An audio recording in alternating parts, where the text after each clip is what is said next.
Assalamualaikum warahmatullahi wabarakatuh. Alhamdulillahirabbil alamin wa bihi nasta'inu ala umuri dunya waddin. Wassalatu wassalamu ala nabiyyina Muhammadin wa ala alihi wa sahbihi ajma'in, amma ba'du. Jemaah sekalian rahimakumullah, mari terlebih dahulu kita hadapkan hati kita kepada Allah Subhanahu wa taala.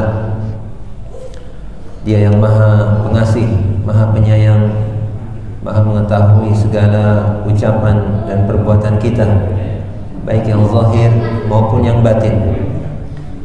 Maka hanya kepadanya kita mohon ampunan atas segala perbuatan dosa dan maksiat yang kita lakukan, dan hanya kepadanya kita mohon pertolongan agar segala nikmat dan karunia-Nya bisa menjadi pengantar kita kepada kenikmatan dan karunia yang lebih besar di akhirat kelak. Allahumma amin.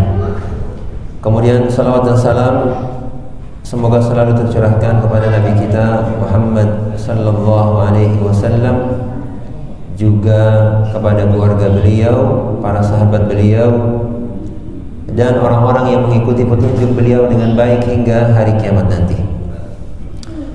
Bapak, Ibu, dan jamaah sekalian rahimakumullah, pada malam hari ini insyaallah kita akan membahas tafsir surat Al-Fil. Surat Al-Fil atau nama lainnya surat Alam Tara. Ya, surat Alam Tara. Kalau Al-Fil artinya gajah.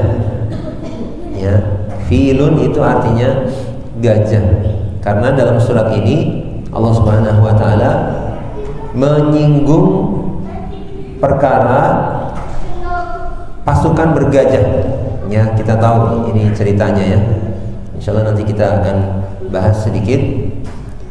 Dan surat Al-Fil ini termasuk surat Makkiyah, turun sebelum hijrahnya Nabi sallallahu alaihi wasallam.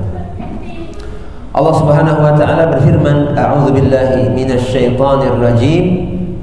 Bismillahirrahmanirrahim. Alam tara kaifa fa'ala rabbuka bi ashabil fil. Artinya, tidakkah engkau lihat, tidakkah engkau perhatikan bagaimana Rabbmu telah berbuat terhadap pasukan bergajah? Tidakkah engkau lihat bagaimana yang telah diperbuat oleh Rabbmu terhadap pasukan bergajah? Jadi kata-kata taro itu dari kata ro'a yaro, artinya melihat. Ya, tidakkah engkau lihat? Nah, jemaah sekalian rahimakumullah, di sini kita mendengarkan penjelasan Allah Subhanahu wa taala yang menggunakan redaksi kata-kata melihat. Padahal Rasulullah sallallahu alaihi wasallam mengalami masa atau saat datangnya pasukan bergajah tidak? Tidak. Ya.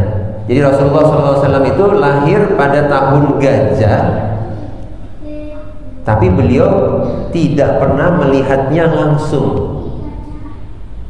Ya, tahunnya memang tahun gajah. Kenapa? Karena peristiwa penyerangan Ka'bah ya itu di tahun itu, di tahun yang sama dengan tahun kelahiran Nabi Shallallahu Alaihi Wasallam. Jadi beliau bahkan pada saat itu belum lahir, ya belum lahir.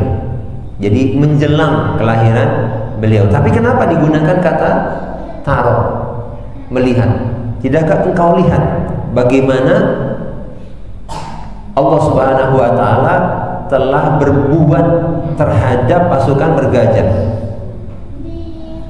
Nah, kenapa? Kan padahal Rasulullah tidak melihat. Maksudnya apa di sini? Jamaah sekalian, di sini para ulama menjelaskan bahwa penglihatan yang dimaksud bukan dengan penglihatan mata kepala, tapi penglihatan hati.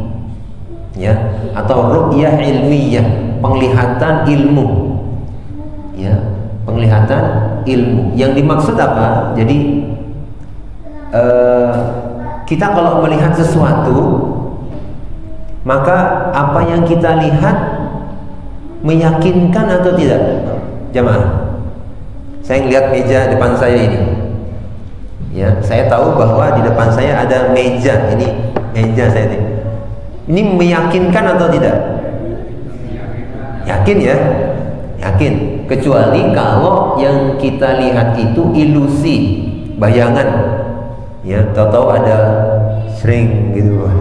Siapa yang lewat ini? Gitu ya. Nah, entah itu mungkin khayalan kita, ya, karena takut apa gitu, mungkin seakan-akan melihat sesuatu, ya. Atau bisa jadi juga memang ada sesuatu yang apa, yang nampak gitu ya. Nah, yang jelas kalau kita melihat sesuatu, maka pengetahuan yang kita peroleh dari apa yang kita lihat itu meyakinkan. Ada kembang, sini ada bendera, bapak-bapak, ibu-ibu semua ini. Saya yakin di depan saya ada jamaah sekalian, yakin. Nah, maksudnya di sini jamaah sekalian bahwa peristiwa penyerangan Ka'bah oleh tentara bergajah ini, ya rencana ya, kalau penyerangan mungkin kayaknya sudah terjadi, padahal kan enggak. Ya, gagal penyerangannya itu, ya. Peristiwa itu dituturkan, diberitakan oleh sekian banyak orang, diceritakan oleh sekian banyak orang yang tidak mungkin mereka bersepakat untuk membuat kedustaan. Jadi istilahnya ini berita yang mutawatir. Ya, istilahnya begitu jemaah.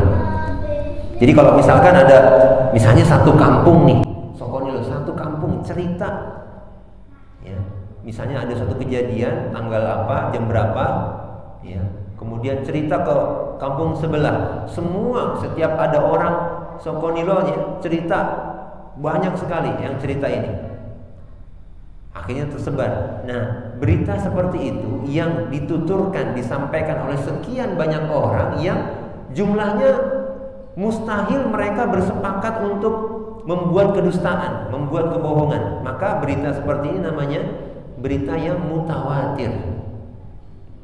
Dan kalau ada informasi yang seperti ini, ya, dituturkan, disampaikan oleh sekian banyak orang, sama beritanya persis, ya, maka pengetahuan yang kita dapatkan meyakinkan atau kurang meyakinkan? Meyakinkan, ya, meyakinkan. Sama seperti hadis-hadis mutawatir, ya, yang di apa namanya, sampai jalurnya itu kepada Rasulullah SAW. Ada sekian banyak puluhan sahabat, ya, meriwayatkan itu. Kemudian dari puluhan sahabat meriwayatkan lagi kepada para tabi'in, dari tabi'in ke tabi'in, terus seperti itu. Ya, para perawi ini banyak, berarti gak mungkin berita ini bohong. Kenapa? Karena ada sekian banyak orang yang menuturkan, menyampaikan berita itu. Jadi informasinya sangat meyakinkan. Nah, jamaah sekalian rahimakumullah, para ulama menjelaskan, sebagian ulama menjelaskan bahwa digunakan kata taro di sini melihat karena apa? Memang berita tentang penyerangan tentara bergajah ini itu sangat meyakinkan sekali, gitu. Jadi di sini bukan dengan kata apa, alam tasma', gitu ya. Bukankah, tidakkah engkau pernah mendengar? Enggak, tapi tidakkah engkau lihat? Seakan-akan memang, bukan seakan-akan, pengetahuan tentang hal itu memang meyakinkan, seperti itu jemaah. Ya, pengetahuan tentang hal ini meyakinkan, sehingga seperti sesuatu yang dilihat langsung oleh Rasulullah Shallallahu Alaihi Wasallam. Nah, ini masalah kata tarot. Ya. Bagaimana Rabbmu telah berbuat terhadap tentara bergajah? Ceritanya bagaimana jemaah? Jadi ceritanya, siapa pimpinan tentara bergajah ini? Abraha, ya, Abraha, dan dia adalah raja negeri Yaman pada saat itu. Yang penduduk negeri Yaman mayoritas itu orang Nasrani. Nah, Raja Abraha ini melihat kok banyak sekali orang-orang yang mengunjungi Ka'bah dari berbagai penjuru, datang ke Ka'bah, tawaf, ya, menjadikan Ka'bah sebagai tempat ibadah. Kok banyak sekali? Nah, dia melihat atau punya gagasan bagaimana caranya supaya orang-orang itu tidak lagi ke Mekah tapi ke Yaman, ya. Karena tentunya ketika ada pengunjung masuk, ya, tentunya ini kan ada keuntungan buat sebuah negeri, ya kan, kayak misalnya kita objek pariwisata, ya kan, semakin banyak yang masuk ke sini kita juga dapat keuntungan kan gitu. Perekonomian masyarakat di situ akan ada peningkatan, ya, seperti itu. Maka untuk memajukan negerinya, ini salah satu, ya, tujuan Abraha supaya mengalihkan orang-orang yang berkunjung ke Ka'bah itu berkunjung ke Yaman, ya. Maka dia bangun sebuah gereja yang besar sekali. Ya, wallahu a'lam, saya juga belum ini apakah masih ada sisa-sisanya. Kalau Ka'bah kan sampai sekarang, ya, seharusnya mungkin wallahu a'lam ada tempat di mana memang posisi gereja yang pernah dibangun oleh Abraha. Jadi dibangun gereja itu cukup megah, ya, dan rencana Abraha ini pun terdengar oleh sebagian dari orang Arab. Kan orang-orang Quraisy kita tahu, ya kan, mengadakan rihlah dagang, perdagangan kan, ya, kalau nggak ke Syam ke Yaman kan begitu. Nah, sebagian orang-orang Arab yang mendengar informasi ini bahwa Abraha membangun gereja itu untuk menyaingi popularitasnya, bahasa itu, ya, menyaingi popularitas Ka'bah. Sebagian mereka tuh ada yang nggak suka dengan rencana ini, dan ketidaksukaannya itu mendorongnya untuk melakukan suatu perbuatan yang, ya, dalam tanda petik, ya, konyol gitu, ya. Konyolnya kenapa? Karena akibat perbuatannya ini, ya, sangat berdampak buruk, ya. Akhirnya muncullah penyerangan besar-besaran ke kota Mekah. Apa perbuatan konyol itu, jamaah? Dia dalam riwayat ini, ya, mohon maaf, ya, masuk ke gereja itu dan buang hajat di situ, buang hajat di situ. Akhirnya apa? Ya, marahlah ketika ditanya, siapa ini kok yang buang kotoran di tempat ibadah mereka, orang Nasrani. Akhirnya disampaikan, ini ada orang Arab, ya, penduduk kota tempat di mana Ka'bah itu berada, ya, orang Mekah, sudah. Akhirnya karena marah, Abraha pun memutuskan untuk melakukan penyerangan ke kota Mekah, mau menghancurkan Ka'bah, ya, seperti itu. Maka dia siapkan pasukan yang sangat besar dan disertai juga beberapa gajah, beberapa ekor gajah sebagai sebagai alat penghancurnya, ya, seperti itu. Nah, ini asal mula, ya, asal mula munculnya peristiwa ini. Nah, jemaah sekalian, di sini mungkin keluar dari ayat, ya, penjelasan yang terkandung di dalam ayat ini, satu hal pelajaran yang mungkin perlu kita petik di sini, bahwa perbuatan yang semata-mata didasarkan oleh emosi, ya, itu seringkali berakibat buruk, ya. Keburukannya lebih besar daripada kebaikannya, ya. Keburukannya lebih besar daripada kebaikannya ketika hanya didasarkan oleh emosi, amarah, ya. Ya, sebab tadi, ya, itu kan, ya, dia nggak mikir, terlepas dari kekuasaan Allah Subhanahu wa Ta'ala untuk menjaga rumahnya, ya, tapi ini sesuatu yang patut kita cermati. Jangan sampai kita melakukan sesuatu yang boleh jadi mungkin niatnya memang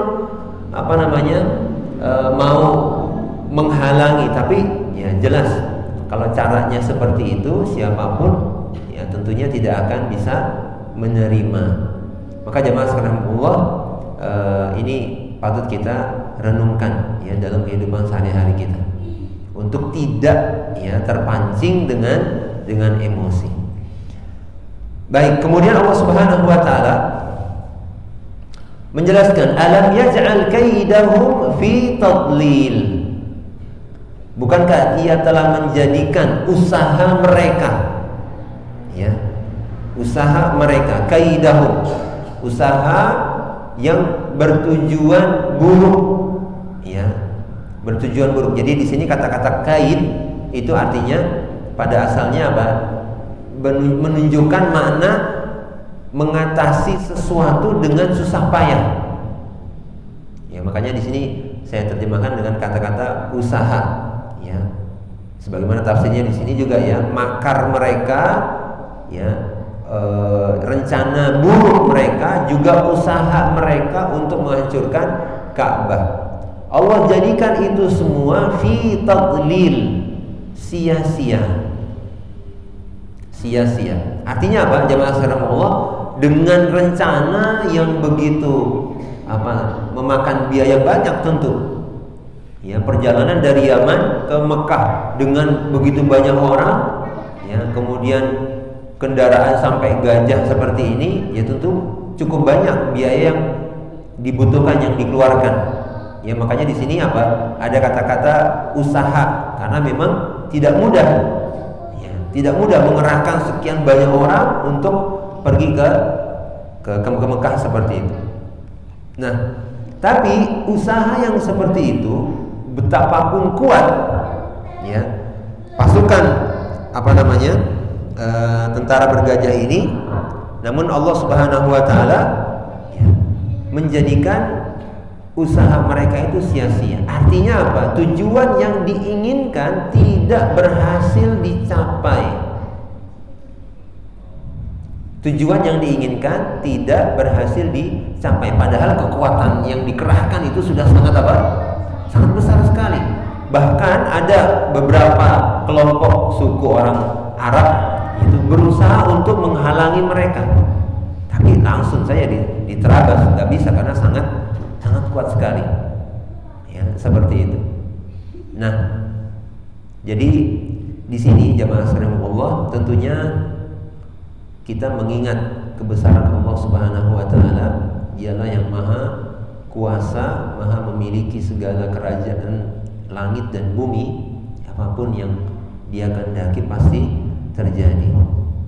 Ya, jadi pasukan yang begitu besar ternyata dikalahkan dengan sesuatu yang tidak mereka kira. Ya. Maka penjelasan berikutnya, kalau yang alam yaj'al kaidahum fi tadlil, ini penjelasan tentang apa? Bahwa tujuan yang mereka inginkan tidak tercapai, tapi tidak sekedar itu. Ya.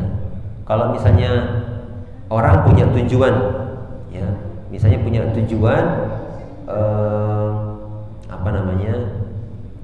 ya, dia punya suatu tujuan tapi tidak tercapai, mungkin ya dia tidak bisa saja berada dalam kondisi tidak mengalami kerugian apa-apa, tidak mengalami kerugian material lah, cuman sekedar tujuannya nggak tercapai, mungkin cuman capek aja, misalkan begitu. Kita mau pergi kemana, ya, misalnya mau ngurus sesuatu, ternyata katakanlah ya, kantornya tutup atau misalkan tokonya tutup, balik lagi, paling cuman capek aja gitu, ya kan, tujuannya mau dicapai tidak terwujud. Tapi dalam ayat ini Allah Subhanahu wa taala menjelaskan tidak cuman tujuan mereka tidak tercapai, tapi juga mereka mengalami kerugian yang besar. Dengan dijelaskan di sini wa arsala 'alaihim tayran ababil, dan Allah telah kirimkan atas mereka burung-burung ababil. Ababil itu nama burung atau nama? Biasanya kan disebut apa? Burung ababil. Ababil itu jamaah sekalian artinya berkelompok-kelompok. Jadi bukan nama burung sebenarnya. Ya. Jadi memang toiran ababil, ya burung ababil itu artinya sekian banyak burung tapi mereka datang itu berkelompok-kelompok. Ya, berkelompok-kelompok. Ada banyak. Ya, jadi bukan nama burung, ya. Ini perlu kita apa? Kita luruskan. Ya. Nah, burung-burung ini mengapain? Tarmihim bihijaratin min sijil. Yang burung-burung itu melempari mereka, ya, pasukan bergajah itu dengan hijarah, batu, ya, min sijil. Sijil itu tanah yang sudah sangat mengeras sekali, ya, tanah yang sudah sangat mengeras sekali karena melalui proses pemanasan yang cukup tinggi. Jadi sangat panas, ya, sehingga sangat keras, ya. Tinun mutahajjir, ya, sijil itu artinya apa? Tinun mutahajjir. Jadi tanah yang sudah mengeras sehingga dia menjadi seperti batu. Ya. Jadi kalau di sini ada yang mengatakan, ada yang berpendapat bahwa sijil itu dari bahasa Persia, ya. Di sini apa ya? Sanki wakil atau batu dan tanah. Ya, batu dan tanah. Artinya dia dari tanah tapi sudah sangat mengeras, ya, karena panas sekali. Yang mengalami pemanasan yang cukup tinggi, sehingga ketika dilemparkan batu-batu itu dan mengenai orangnya atau hewan tunggangannya, maka faja'alahum ka'asfim ma'kul. Allah jadikan mereka seperti, ya, daun yang dimakan ulat. Ini salah satu tafsirnya. Kalau daun yang dimakan ulat itu kan apa? Bolong-bolong. Jadi setiap kali kena batu begini langsung tembus. Kena kepalanya tembus. Gitu. Jadi badannya orang itu bolong-bolong, gajah-gajahnya juga bolong-bolong. Seperti itu. Karena saking panasnya sehingga menghancurkan, melelehkan bagian tubuh yang terkena batu-batuan itu. Ini jamaah sekalian rahimakumullah. Ya, tentunya ini sesuatu yang tidak disangka-sangka oleh pasukan bergajah ini, oleh pasukan Abraha ini. Bahkan jamaah sekalian Allah, ketika sudah sampai menjelang masuk ke wilayah kota Makkah, ya, maka diutuslah, ya, oleh Abraha ini untuk seorang utusan untuk menemui penduduk kota Mekah. Kemudian Abdul Muttalib dipanggil, ya. Abdul Muttalib diundang untuk melakukan apa? Negosiasi, ya, negosiasi seperti itu. Nah, sebelum Abdul Muttalib itu diundang, ya, dia kan memiliki beberapa unta-unta, ya. Dia memiliki beternak sekian banyak unta. Nah, unta-unta yang ditemukan oleh pasukan Abraha ini milik Abdul Muttalib itu diambil. Dan ketika Abdul Muttalib diundang, ya, ketika ditanya, ya, ini saya agak lupa rinciannya, tapi salah satu pertanyaan yang disampaikan oleh Abraha kepada Abdul Muttalib apa yang kamu inginkan, apa yang kamu harapkan? Maka Abdul Muttalib menjawab, saya cuma ingin unta-unta ternak saya yang kalian rampas, yang kalian ambil dikembalikan kepada saya. Cuman itu aja. Jadi setiap pertama kali ditanya seperti itu, jawaban Abdul Muttalib apa? Dia cuma pengen untanya. Maka Abraha menganggap jawaban Abdul Muttalib ini tidak layak. Loh, saya mau menghancurkan Ka'bah kalian, kok kalian minta, kamu malah minta apa? Diberikan untanya. Kenapa kamu nggak minta saya supaya tidak menyerang Ka'bah begitu? Maka kata Abdul Muthalib apa? Saya itu pemilik unta. Sedangkan Ka'bah ini ada yang milik, ada pemiliknya sendiri. Gitu. Dengan sangat yakin. Karena apa jamaah sekalian Allah, kita tahu bagaimana ketika terjadi kan ada kerusakan Ka'bah itu ya. Terus Rasulullah SAW dan orang-orang Quraisy berencana untuk melakukan renovasi, kan begitu. Dan renovasi ini nggak cuma sekedar satu bagian dua bagian, tapi hampir keseluruhan bangunan Ka'bah itu direnovasi ulang. Nah, orang-orang Quraisy itu sampai khawatir kalau mereka melakukan sesuatu yang tidak layak terhadap bangunan Ka'bah ini, nanti muncul apa? Kutukan lah, bahasanya begitu. Ya kan?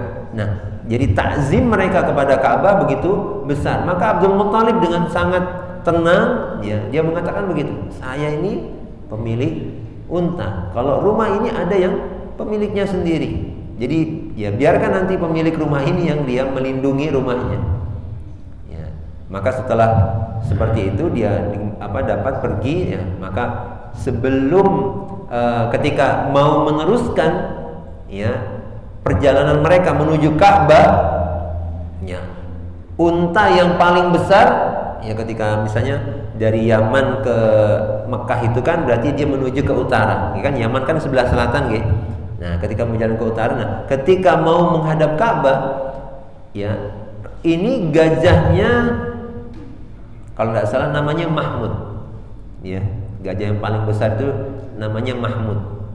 Mahmud ini dia nggak mau bangkit, nggak mau bangkit. Tapi ketika diarahkan ke yang lain, dia ke belakang itu dia jalan, tapi terus diarahkan ke sana dia nggak mau meneruskan. Nah, seperti itu. Maka kemudian datanglah burung-burung yang berkelompok-kelompok ini. Saya nggak bilang burung ababil ya Bapak, supaya nggak itu bukan namanya. Itu ababil di sini sebagai kata keterangan keadaan, keterangan keadaan, hal istilahnya kalau dalam bahasa Arabnya, tayran ababil. Jadi atau sebagai sifat, dia yang datang dalam keadaan berkelompok-kelompok, seperti itu. Nah ini maka tadi akibat dari lemparan batu-batu ini Allah jadikan mereka seperti apa? Daun yang dimakan ulat. Maka Allah Subhanahu wa taala menampakkan kekuasaannya, bahwa dia melindungi Ka'bah ini dari serangan pasukan yang sangat besar yang tidak bisa dikalahkan sendiri oleh orang-orang Quraisy. Orang-orang Quraisy tidak punya kekuatan lebih besar daripada yang dimiliki oleh Abraham. Maka jamaah sekalian Allah, di sini ada beberapa pelajaran bahwa peristiwa penyerangan pasukan bergajah ini dan bagaimana Allah menyelamatkan Ka'bahnya menjadi sebuah irhas. Irhas itu tanda munculnya apa? Nabi Shallallahu Alaihi Wasallam. Tanda munculnya sesuatu yang sangat agung. Tanda munculnya sesuatu yang sangat agung, dan biasanya dikatakan oleh para ulama sirah bahwa penyelamatan Ka'bah oleh Allah Subhanahu wa taala menjadi irhas akan lahirnya Nabi Shallallahu Alaihi Wasallam. Dan kemudian ada sebuah peristiwa, jadi kita tahu bahwa Ka'bah atau Masjidil Haram, tanah haram, itu tanah haram salah satu maknanya adalah haram untuk dilakukan penumpahan darah di situ. Nggak boleh ada perang, tidak boleh ada terjadi peperangan. Maka di sini ada riwayat dari Abu Hurairah radhiyallahu anhu, beliau berkata, ketika Allah Subhanahu wa taala menaklukkan kota Mekah di tangan Rasulnya Shallallahu Alaihi Wasallam. Jadi ketika peristiwa penaklukan kota Mekah, Rasulullah Shallallahu Alaihi Wasallam berdiri di tengah-tengah manusia ketika itu, di tengah-tengah orang-orang pada saat itu. Kemudian beliau memuji Allah, lalu berkata, innallaha habasa an Makkatal fila, sungguhnya Allah telah menahan serangan orang-orang atau pasukan bergajah sehingga gagal menghancurkan Ka'bah. Dan wasallata 'alaiha rasulahu wal mu'minin, dan Allah telah memberikan kekuasaan atau memberikan kemenangan kepada Rasulnya dan orang-orang mukminin sehingga bisa menguasai Ka'bah ini. Itu. Jadi beliau mengaitkan peristiwa Allah menahan pasukan bergajah ya dari Ka'bah dengan peristiwa Rasulullah SAW dan kaum mukminin para sahabat diberi kemenangan oleh Allah sehingga bisa menaklukkan kota Mekah, bisa menguasai Ka'bah. Maka fa innaha la tahillu li ahadin kana qabli, maka sungguhnya ya Ka'bah atau tanah haram itu tidak boleh dijadikan tempat pertumpahan darah bagi seorang pun sebelumku.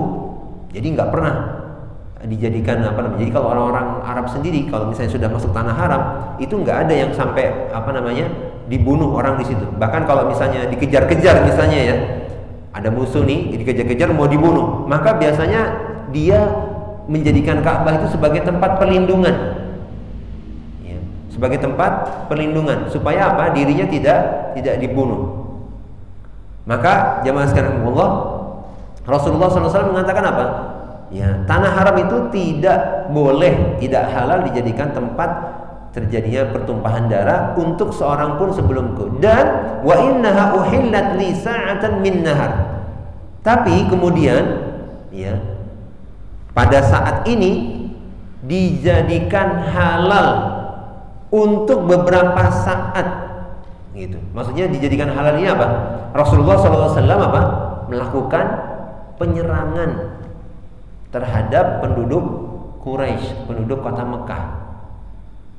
Dihalalkan oleh Allah Subhanahu wa taala tentunya untuk sesuatu yang bertujuan mengagungkan Ka'bah.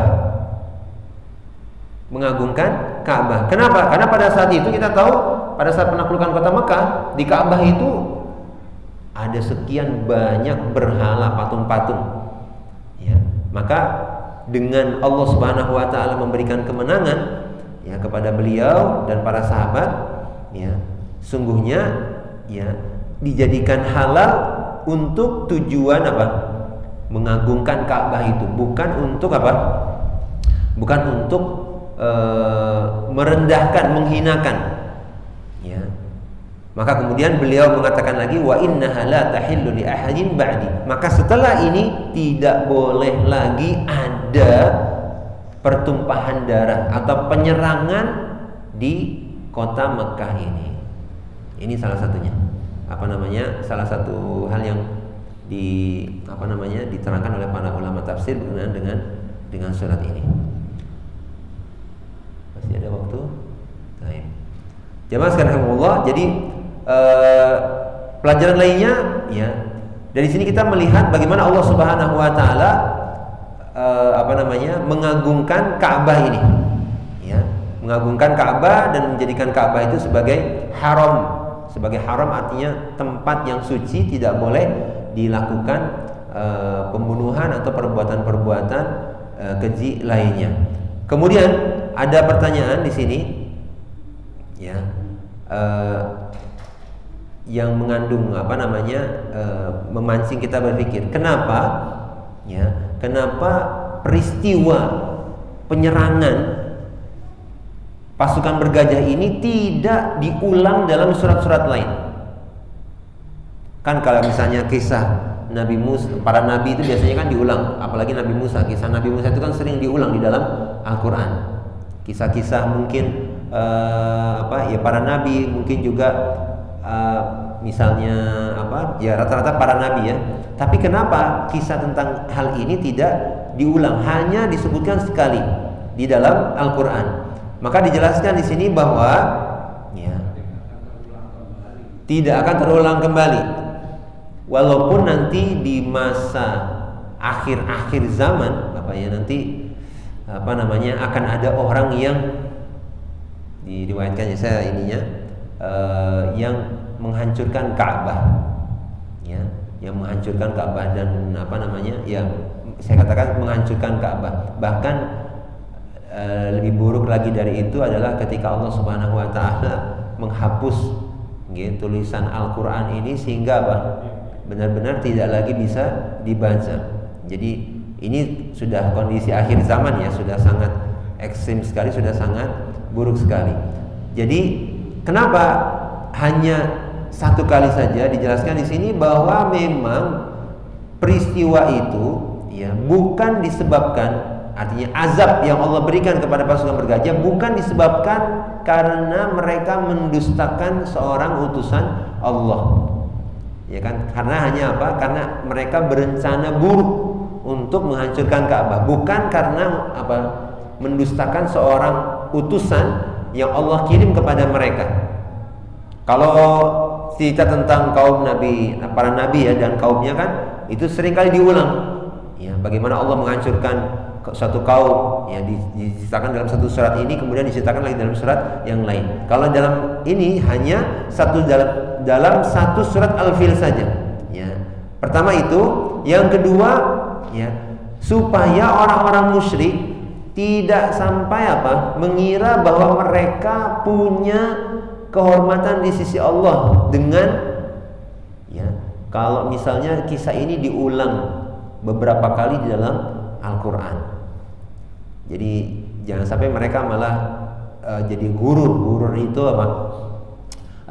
tertipu, terpedaya ya. Jadi hanya satu kali, dan ini pun hanya untuk menunjukkan bahwa Allah Maha mampu untuk Maha mampu untuk menyelamatkan rumahnya ya, Ka'bahnya ya. Maka Allah Subhanahu wa taala juga memiliki kemampuan ya, Maha kuasa untuk menjadikan Rasulullah SAW dan para sahabat untuk meraih kemenangan ya, meraih kemenangan terhadap orang-orang musyrik ya di Mekah pada saat itu. Baik, saya kira itu dulu ya jemaah sekalian rahimakumullah. Silakan kalau misalkan ada pertanyaan berkenaan dengan hal ini atau ada hal lain yang ingin ditanyakan, silakan. Tafadhal. Silakan. Ketika sebelum ada Nabi Muhammad itu kan di Ka'bah sudah digunakan untuk tawaf dan beribadah di Ka'bah. Itu agama mereka apa? Agama mereka beribadah di Ka'bah itu. Agama mereka mengikuti ajaran Hanifiyah Nabi Ibrahim, sisa-sisa ajaran Nabi Ibrahim. Ya, karena ketika Nabi Ibrahim selesai membangun Ka'bah, kemudian beliau melakukan manasik, maka itu diikuti oleh keturunannya, Nabi Ismail dan anak-anaknya. Ya, ketika orang Arab semakin besar dan mereka berpencar, maka orang-orang ini pun kembali datang ya untuk melakukan ajaran, sisa-sisa ajaran Nabi Ibrahim itu. Walaupun di kemudian hari ajaran-ajaran ini kemudian ada yang dirubah-rubah. Ya, kalau dulu Nabi Ibrahim talbiyahnya ya talbiyah tauhid. Ya, labbaik Allahumma labbaik, labbaik la syarika lak labbaik, innal hamda wan ni'mata lak wal mulk la syarika lak. Nah, kalau orang ini kandungannya tauhid semua, tapi kemudian dirubah ya ketika ada seorang yang pertama kali memasukkan patung berhala ke kota Mekah. Ya, memasukkan patung berhala ke kota Mekah. Saya lupa ya namanya. Jadi ada orang Arab, dia pergi ke Syam, ya, kemudian melihat praktek orang-orang pagan yang menyembah berhala. Maka ditanya, ini patung kalian sembah kenapa? Karena inilah yang membuat bisa menurunkan hujan, memberikan rezeki kepada mereka. Keyakinan seperti itu kemudian pengen diadopsi, diambil. Akhirnya dibawalah patung itu pertama kali ke Ka'bah, kemudian disembah. Nah, muncullah kemudian talbiyah-talbiyah yang mengandung kesyirikan. Ya seperti itu. Jadi intinya adalah ajaran Nabi Ibrahim asalnya. Begitu. Barakallahu fiikum. Ya mudah-mudahan bisa tidur nyenyak ya nanti malam ya Pak ya, dingin-dingin ini ya. Jazakumullah khairan wa barakallahu fikum. Semoga Allah Subhanahu wa taala ya senantiasa menguatkan keimanan kita, mengokohkan akidah kita. Setelah kita mengkaji bagaimana Dia Maha Kuasa atas segala sesuatu, maka hanya kepadanya kita bersandar, hanya kepadanya kita bergantung dalam menghadapi segala ujian yang Allah berikan dalam kehidupan di dunia ini. Jazakumullah khairan. Kita tutup dengan kafaratul majlis. Subhanakallahumma wa bihamdika asyhadu an la ilaha illa anta astaghfiruka wa atubu ilaik. Wassalamualaikum warahmatullahi wabarakatuh.